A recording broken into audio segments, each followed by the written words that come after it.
या देशातच आहे अशातला भाग नाही. धर्माधर्मात सुद्धा लढाया आहेत, ते आपण पाहतोच काही ठिकाणी जगात सुरूच आहेत. आणखीन आज जर वास्तव जर पाहिलं, एक विचार म्हणून हा उत्तम आहे, त्याला विरोध करायचं काही कारण दिसत नाही. पण गावागावातलं वास्तव जर आपण पाहिलं, प्रत्येक राज्यामध्ये हीच परिस्थिती आहे.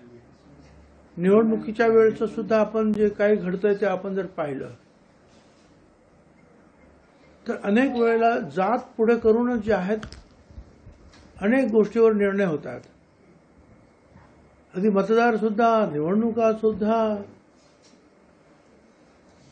आणि काही संपतच नाही, वाढतच चाललेलं आहे.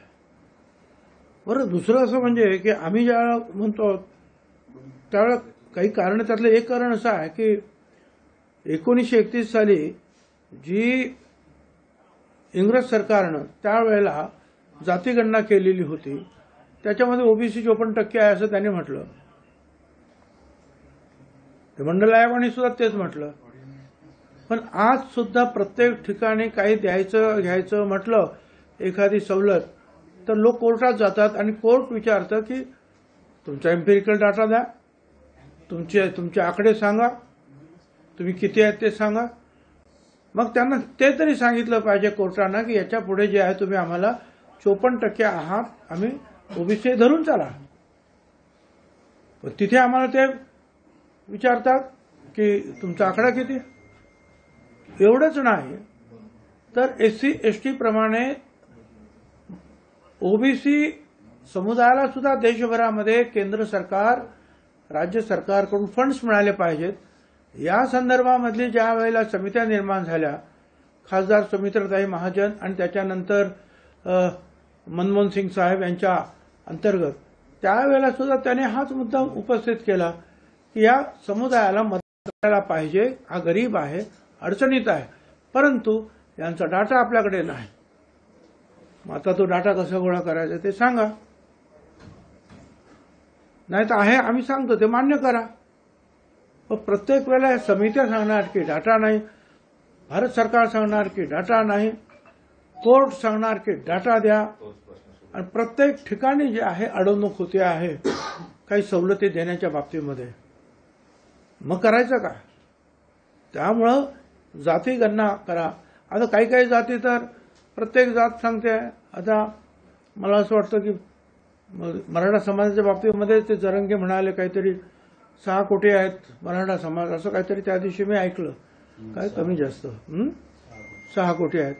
आता 6 कोटी जर म्हणजे ते 50% झाले, आणि 50% मध्ये बाकीचे सगळे समाज.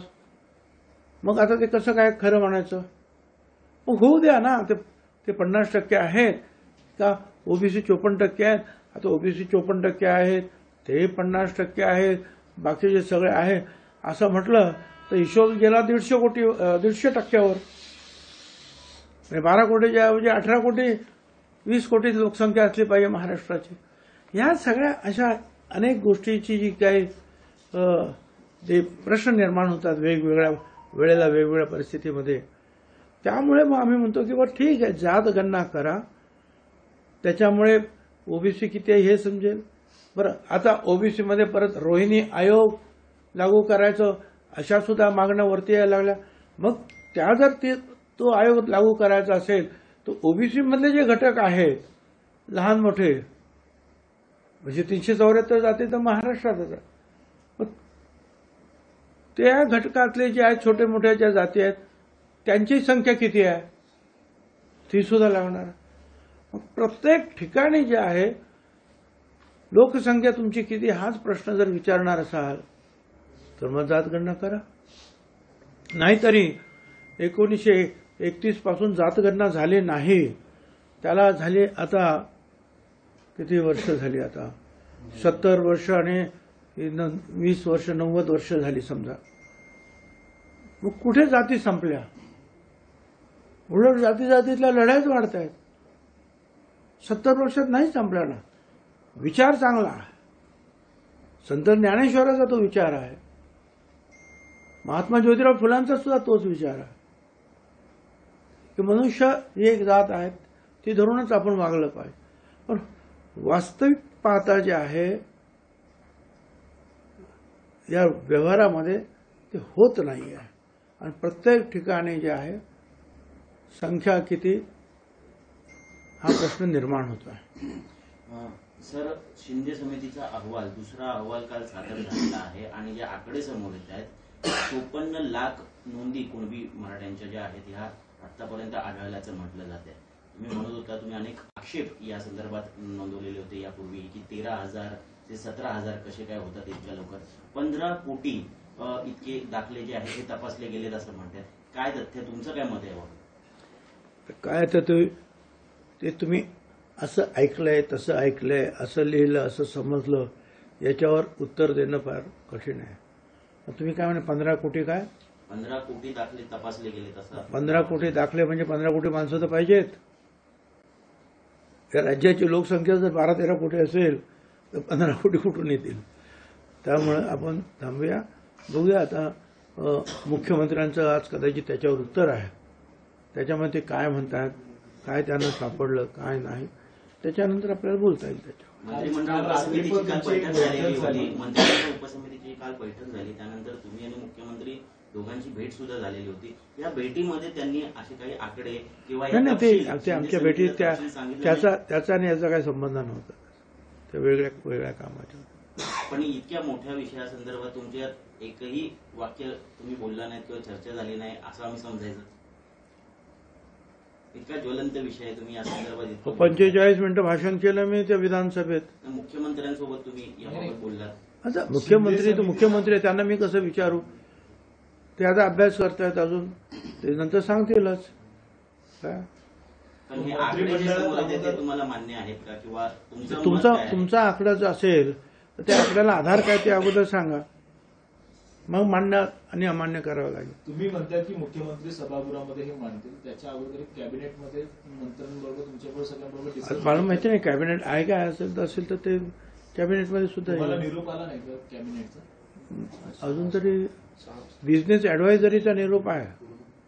कॅबिनेट आहे 6 वाजता कॅबिनेट आहे म्हणतात. कॅबिनेटमध्ये जेव्हा हा शिंदे समितीचा अहवाल ठेवला जाईल त्यावेळी चर्चा करीन ना मी. मनोज जरांगे पाटलांची जी भूमिका बघतो आता ते परत असं म्हणतायत की आई ओबीसी असेल तर मुलांनाही द्या, म्हणजे वडील जरी नसते ओबीसी, आई ओबीसी असेल तरी पण मुलांना. असं आहे की मनोज जरांगे पाटील यांच्या सूचना म्हणा, मागण्या म्हणा, ह्या दिवसेंदिवस एक वाढतच जातात. अगोदर त्यांनी सांगितलं की मराठवाड्यातील जे आहेत निजामशाहीमध्ये अडकलेले आमचे जे आहेत बांधव आहेत ते तपासा. मग म्हणाले मराठवाड्यातील सर्व मराठा समाजांना द्या. मग म्हणाले की महाराष्ट्रातील सर्व मराठा समाजांना द्या. मग आता त्यांनी आणखीन एक नवीन हे काढलं. आता हे परत मागणी मान्य करायची झाली तर मग शेड्यूल कास्टच्या याच्यामध्ये काय करायचं? शेड्यूल कास्टचं जे रिझर्वेशन त्याच्यात पण काय करायचं? शेड्यूल कास्ट, शेड्यूल ट्राईब, दलित आणि आदिवासी यांचं सुद्धा रिझर्वेशन आहे. मग तिथे काय कुठला क्रायटेरिया लावायचा? ह्या सगळ्या गोष्टी ज्या आहेत निर्माण होत आहेत. जरांगेंनी ही जी मागणी केली आईच्या जातीची, आता खूप प्रॉब्लेम वाढून जातील, म्हणजे असं ते मागणी जरी करत असले पण आरक्षणाच्या पूर्ण याच्यामध्ये खूप समस्या निर्माण होतील अशा मागणी. मी तुम्हाला सांगितलं की हाच प्रश्न उद्या शेड्यूल कास्टच्या रिझर्वेशन मध्ये, शेड्यूल ट्राईबच्या रिझर्वेशनमध्ये येईल. मग काय करणार आपण? ते जे आहे त्याचा अभ्यास करावा लागेल ना. आणि ते त्या सगळ्यांना मान्य आहे का? ते साधारणपणे जे आहे आपल्या वडिलांचं नाव लावणं, वडिलांची जात लावणं असं मला वाटतं. वारंवार जे सांगितलं जाते की ओबीसीला कुठलाही धक्का न लावता कितपत शक्य? आता जर एवढ्या प्रमाणामध्ये सापडले असते, एवढे दाखले जर दिले तर त्या ओबीसीला धक्का लागतोय. नाही, आमचं म्हणणं तेच आहे की अजून त्यांचा आकडा ऑथेंटिक काही बाहेर आलेला नाही. परंतु स्वाभाविक आहे की जर एखाद्या ठिकाणी आता आपण 10 लोक आहोत, 10 लोकांना बसायला खुर्ची आणि जागा आहे, तिथे आणखीन 20-25 लोक आले तर चेंगराचेंगरी कोणाला काही जागा भेटणार नाही. तीच गोष्ट जी आहे, आता जे काही 17% आरक्षण 374 जातींना शिल्लक आहे, त्यामध्ये जर मोठ्या प्रमाणावर कुणबी म्हणून बॅकडोर एंट्री मोठ्या प्रमाणात जर झाली तर मूळ ओबीसी जे आहेत, खरे ओबीसी किंवा खरे कुणबी पहिल्यापासून असलेले, त्यांच्या वाट्याला काही येणार नाही. त्याच्यामध्ये जे लहान लहान समाज आहे त्यांच्याही वाट्याला काही येणार नाही. बरं, ते तिथे आल्यानंतर त्यांना राजकीय आरक्षण सुद्धा लागू होणार. म्हणजे एक सुद्धा लहान समाजाचा माणूस, बेरड समाजाचा, रामवंशी समाजाचा किंवा इव्हन माळीतेली समाजाचा सरपंच सुद्धा होणार नाही. जर हे सगळे जर असे जर त्या ओबीसीमध्ये जर आले तर म्हणजे राजकीय आरक्षण आपोआपच लागू होतं त्यांना. ओबीसीमध्ये आल्यानंतर कोणी काय म्हणाले की त्यांना राजकीय आरक्षण नको, पण ओबीसीत आल्यानंतर राजकीय आरक्षण लागू होतं. पण जर मराठा समाजाला जर वेगळं आरक्षण दिलं तर मात्र ते शिक्षण, नोकरीमध्ये ते लागू होईल. ते राजकीय आरक्षणामध्ये ते लागू होणार नाही. म्हणून आमचं म्हणणं तेच आहे की त्यांना वेगळं आरक्षण द्या. एक तर याच्यामध्ये फार गर्दी होईल, कोणाला काय मिळणार नाही, आणि दुसरं राजकीय आरक्षण तर सगळ्यांचं संपूनच जाईल. मागासवर्गीय आयोगाचे अध्यक्ष सुनील शुक्रे यांना नेमण्यात आलेलं आहे. तेच जरांगेंचं उपोषण सोडवायला गेले होते, त्यांच्या पायाजवळ बसलेले होते असं तुम्ही म्हटलेलं होतं. ते कसे काय न्याय देऊ शकतील? त्यांच्या नियुक्तीबाबत आपलं काय मत? असं आहे की आता सरकारनं म्हणजे शिंदे साहेबांनी ते नेमलेलं आहे, तर त्यांनी आता न्याय देण्याचं काम केलं पाहिजे. आमच्या मनामध्ये तेच आहे की हे कसं काय, एक तर जे आहे न्यायाधीशांनी जाणं, हे कुठे असं उपोषण सोडायला, हे पहिल्यांदाच पाहिलेलं आहे आणि आपण हे कदाचित पाहिलेलं. आता 30 मंडळी जी आहे तिथे बसलेली आहे, पण असं ते सांगतात की आम्हाला मराठा समाजाला वेगळं आरक्षण देण्याच्या संदर्भामधला ऍक्ट तयार करायचा आहे. ठीक आहे, करा, त्याला आमचा विरोध नाही आहे. आरक्षण देण्यासाठी, वेगळा कायदा करण्यासाठी 2 वेळा तो केला, मी हात वरती केला, मंजूर केला. तू काही टिकला नाही, तिसऱ्यांदा करा. आणि तू जर कोणी करून देत असेल करा. आता आमचं काही म्हणणं नाही. शिंदे समितीचा विषय असेल किंवा आता मागासवर्गीय आयोगाचा विषय असेल, प्रत्येक गोष्ट वस्तुनिष्ठपणे तुम्ही मांडताय आणि तुम्ही सांगताय सातत्यानं की हे कसं शक्य नाहीये किंवा ओबीसीच्या आरक्षणाला कसा धक्का लागेल. इतर तुमच्या मंत्रिमंडळातले सहकारी असतील किंवा तुमच्या पक्षातले नेते असतील, त्यांना हे सगळं का समजत नाहीये? तुम्ही एकटेच वोकल आहात या बाबतीत. आमच्याच पक्षातले कशाला, सर्वच पक्षातले किती लोक बोलतात, किती लोकांनी एकतर्फी बाजू घेतली. किंबहुना जे ओबीसी आहेत ते सुद्धा काय म्हणाले, किंवा ज्यांची घरं बिरं जाळण्यात आली ते सुद्धा काय म्हणाले. हा तो प्रश्न जसा तुम्हाला पडलेला तसा आमच्या सुद्धा पुढे तो प्रश्न आहेच. तुम्ही ज्या पद्धतीने म्हणता की अहवाल आता आलेला आहे, त्याच्या ताकदीवर येईल, त्याच्यानंतर मी असं काही म्हणालेलं नाही. मी कुठे अहवाल आलेला एवढंच म्हणाल. त्याच्यामध्ये काय आहे आणि काय नाही मला काय माहिती आहे. संख्या सांगतोय, जर जी संख्या आता आम्हाला जी कळाली आहे ती 54,000 नाही. जर आणि तरवर मी सर, एकीकडे ओबीसी मधून मराठा आरक्षण मागत आहे, तर दुसरीकडे धनगर सुद्धा आरक्षण मागते ते एसटी मधून. एसटी धनगरांचा तो प्रश्न वेगळा आहे. पण विरोध होतो आहे. मग या सगळ्या आरक्षणाच्या एकंदर असं आहे की तो प्रश्न जो आहे वेगळ्या पातळीवर, त्या दिवशी मुख्यमंत्र्यांनी सुद्धा धनगर समाजाच्या नेत्यांची आणि कार्यकर्त्यांची मीटिंग घेतली. त्याच्यामध्ये सुद्धा काही चर्चा झाली. त्याच्यामध्ये त्यांनी काही आणखी त्याचबरोबर हायकोर्टात सुद्धा केस तो त्यांचा एक वेगळा प्रश्न आहे. प्रश्न जो आहे हा वेगळा आहे की ओबीसी मध्येच मराठा समाजाला आरक्षण आहे, परंतु सरकार जे सांगतं की नाही ते काही शक्य होणार नाही, ते बरोबर होणार नाही. परंतु कुणबी मात्र आपोआपच बॅकडोर एंट्री होते, हे माझं म्हणणं आहे. तर ही बॅकड्रॉप एंट्री आहे तीच घातक दिसून येते. कारण की ज्या पद्धतीने आतापर्यंत जे कुणबी प्रमाणपत्र द्या, ही जरी आपण म्हणतो की सुविधा घेणं नाही, तर आता कुठेतरी देखील सुरू होत आहे, त्यामुळे कुठेतरी अडचण होते का? काय प्रश्न नाही समजला.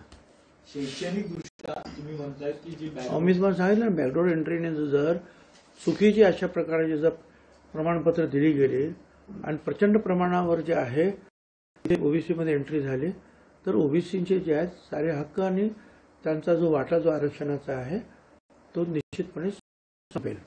नितेश राणेंनी एक ट्विट केलं होतं काल. त्यांचं असं म्हणणं होतं की तुम्ही आणि मनोज जरांगे जे बोलताय त्यांनी मूळ मुद्दा जो आहे तो बाजूला राहतोय म्हणून बोलणं बंद करावं.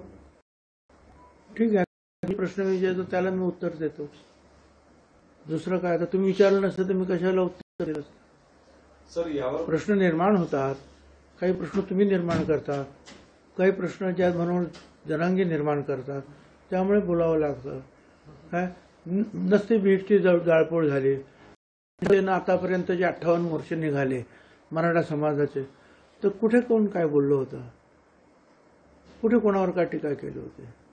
पण टाळी एका हाताने वाजत नाही. मुख्यमंत्र्यांकडून आपल्याला काही सांगण्यात आलं की तुम्ही ज्या पद्धतीने कदाचित त्यावरून प्रक्षोभ होऊ शकतो, समाजामध्ये तेढ निर्माण होऊ शकते, असं काही बोलणं झालेलं आहे तुमच्या? मी तुम्ही ओपनली सांगतोय ना, त्यांच्याशी मी काय ओपनली सांगतोय. मी काय हातात घेतलं नाही, मी एक दगड मारला नाही, मी कोणाला धमकी दिलेली नाही. चाळपोळ कोणी केली ते पहा, पाठवते ते पहा, धमक्या कोण ते पहा.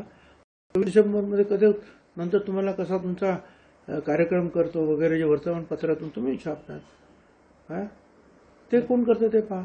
मी तर जे आहे फक्त लोकशाहीमध्ये जो अधिकार मला दिलेला आहे माझं मत व्यक्त करण्याचं, बोलण्याचं किंवा एखाद्याच्या मताच्या विरुद्ध जे आहे माझं मत मांडण्याचा, तो माझा अधिकार मी बजावतोय. आज हेडगेवारांच्या स्मृतीस्थळी आज सगळे महायुतीचे नेते जे आहेत, आमदार जे आहेत, त्यांना आमंत्रित करण्यात आलेलं होतं. आय डोंट नो, तुम्ही गेला नाहीत म्हणून? मी एवढं लवकर जाणं पण शक्य नाही, मला माहित पण नव्हतं. वैचारिक मतभेद असल्यामुळे तुम्ही जाणं टाळले. पुढे सर राष्ट्रवादीचं कोणीच गेलेलं नाहीये, म्हणजे तुमचं ठरलेलं पक्षामध्ये ते अजित पवारांना विचारा. उद्धव ठाकरे यांनी असं धन्यवाद. लोकशाही मराठी ऐका, पहा, जागरूक रहा.